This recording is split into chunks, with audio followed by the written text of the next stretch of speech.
good to see you. Always. I want to ask first, what did you do to Guillermo? What happened exactly? Well, he came in my dressing room like he normally does. He sampled a few things that I had in there, a couple of vegetables and, you know, plants that I had laying around. Well, I will tell you, we have never been in more danger than we are right now. I never imagined you recording a gospel album. Is that something that, was that your idea in the first place? It was, yeah. Well, you know, my whole life I was, raised up in church. I was brought up in the church, and the world that we live in there right now with all this negativity and this violence, I just wanted to make something to represent peace, love, and happiness, and to use my platform. And I will tell you something. It's a really good album, and it's very enjoyable to listen to. In that same way, when you walk into a church or a place where they have gospel music, you don't even have to know the songs. You instantly like it.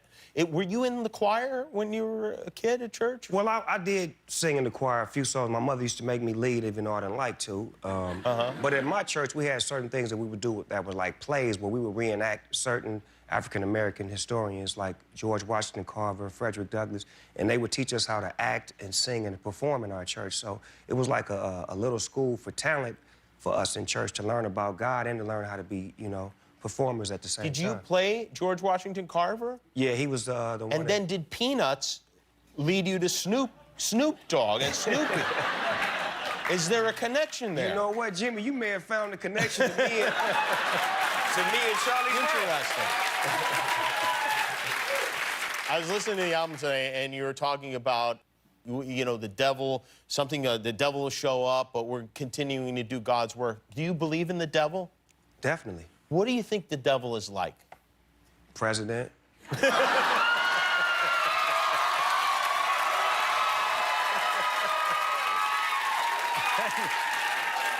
And do you have, maybe you don't even have, but you have a vision of heaven, of what heaven may be like?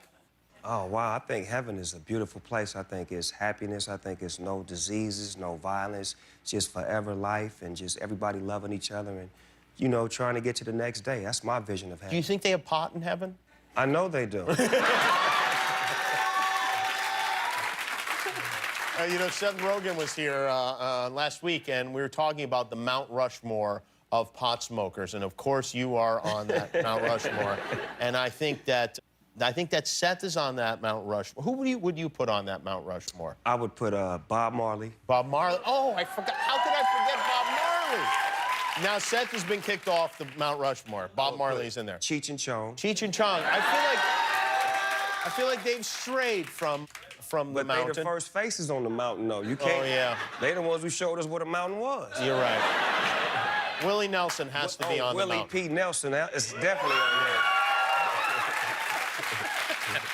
And by the way, Willie Nelson is the only person who's ever outsmoked Snoop Dogg.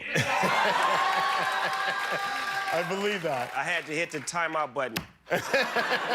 Timeout. Had you ever hit that button before? Never. Never hit that button? Never. Wow, that is something else.